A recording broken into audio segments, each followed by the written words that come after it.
नमस्कार। तो शुरू करते हैं शैतान की कैद चैप्टर 3। नील मुझे छोड़ दो। एक खूबसूरत सी लड़की जिसका रंग बिल्कुल सफ़ेद था, उसके काले घने बाल कमर तक झूल रहे थे जो कि बहुत ही खूबसूरत थे। उसकी आंखें हल्की भूरी थी, उसके होठ गुलाबी थे। उसने बहुत ही खूबसूरत कलर का पर्पल गाउन पहना हुआ था। इस समय उसकी आंखों में डर फैला हुआ था, उसके माथे से पसीना टपक रहा था। उसने अपने एक हाथ में चाकू से दूसरे हाथ की कलाई पर निशाना साधा हुआ था। वह डर से खड़ी हुई थी। अहाना, मुझे छोड़ दो, नहीं तो मैं खुद की जान ले लूँगी। देखो, तुम्हें तो बहुत सारी खूबसूरत लड़कियां मिल जाएंगी। आखिरकार तुम कितने बड़े राजा हो। एक राजा से तो हर कोई शादी करना चाहेगी, लेकिन मैं तो एक मामूली इंसान हूँ। मैं तुम्हारे साथ नहीं रहना चाहती हूँ, और अगर तुमने मुझे अपने साथ ज़बरदस्ती रखने की कोशिश की तो मैं अपनी जान दे दूँगी। उस लड़की के ठीक सामने नील सोफे पर आरामदायक स्थिति में बैठा हुआ था और मुस्कुराते हुए उस लड़की को ही देख रहा था। नील, आपको क्या लगता है आप खुद को मार सकती हैं? आपको पता होना चाहिए कि आप किसकी कैद में हैं। आप एक शैतान की कैद में हैं। आपको ये पता होना चाहिए कि आपने खुद को अपनी मर्जी से हमें सौंपा है। अहाना, तो उस हिसाब से आपकी आत्मा भी हमारी अनुमति के बिना आपके शरीर से निकल नहीं सकती है। लेकिन फिर भी खुद को चोट पहुंचाने की कोशिश की तो यकीन मानिए, आपको हम कुछ नहीं होने देंगे। लेकिन आप जिन्हें सबसे ज़्यादा चाहती हैं, उनकी चीखें आपके कानों तक ज़रूर सुनाई देगी। तो अब अगर आप फिर भी ये करना चाहती हैं तो बेशक आप ये कर सकती हैं। हमें देखने में बहुत मज़ा आएगा। तुम मेरे साथ ऐसा क्यों कर रहे हो? आखिर मैंने तुम्हारा क्या बिगाड़ा है? प्लीज़ मुझे मेरी दुनिया में वापस छोड़ दो। मैं इस दुनिया के लिए नहीं बनी हूँ।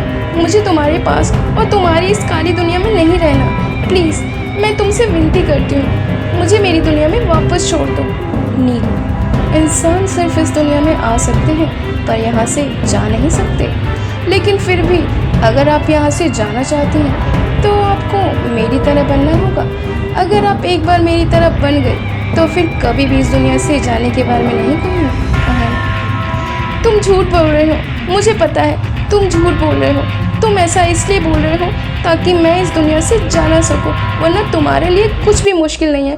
तुम तो बहुत ताकतवर हो, कुछ भी कर सकते हो और मुझे मेरी दुनिया में वापस भी भेज सकते हो। लेकिन तुम मुझे यहाँ से जाने नहीं देना चाहते, इसलिए ऐसी झूठी बात कर रहे हो। मैं तुम्हारा विश्वास नहीं करूँगी। मुझे पता है तुम झूठ बोल रहे हो, तुम झूठे हो। चले जाओ यहाँ से। बोलते हुए अहाना ने अपने हाथ में पकड़ा चाकू ज़मीन पर फेंक दिया और ज़मीन पर बैठकर ज़ोर ज़ोर से रोने लगी। नील, आपके यहाँ आए हुए पूरा 1 महीना हो गया है, पर अभी तक आपका बर्ताव नहीं बदला है। हमें लगता है कि हमें भी आपके साथ वही करना चाहिए जो विराट आन्या के साथ कर रहा है। यकीनन ये एक अच्छा विचार हो सकता है। डरते कि क्या करने वाले हो तुम मेरे साथ? देखो, मैं बता दे रही हूँ, अगर तुमने मेरे साथ ज़बरदस्ती करने की कोशिश की तो मैं सच में अपनी जान दे दूँगी।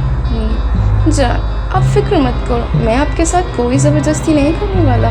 मैं तो आपसे प्यार करता हूँ ना। मैं जो भी करने वाला हूँ उसके बारे में आपको जानने की कोई ज़रूरत नहीं है। फ़िलहाल आप रोते हुए काफ़ी थक गई होंगी, इसलिए आराम करें। और मुझे लगता है कि आपको भूख भी लगी हुई होगी।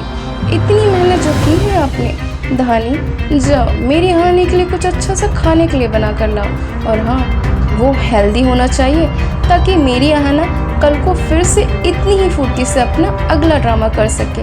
आखिरकार हमें भी तो ये सब देखने की आदत हो गई है ना? चले जाओ यहाँ से, मैं तुम्हारी शक्ल भी नहीं देखना चाहती हूँ। ये सुन नील मुस्कुराता हुआ कमरे से बाहर निकल गया। वो कमरा वाकई में बहुत ही खूबसूरत था और आलीशान था। ऐसा लग रहा था कि उस कमरे में अहाना की पसंद से ही डिज़ाइन करवाया गया था, अन्यथा उसे तो सिर्फ काला रंग ही पसंद था। लेकिन इस समय अहाना का कमरा अलग अलग रंगों से सजाया गया था।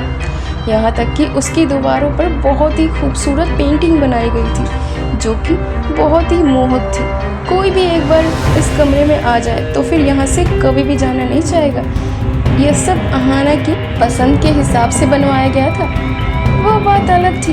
अहाना को ये सब अच्छा तो नहीं लग रहा था, लेकिन नील वह हर कोशिश कर रहा था ताकि वह उसके दिल को जीत सके।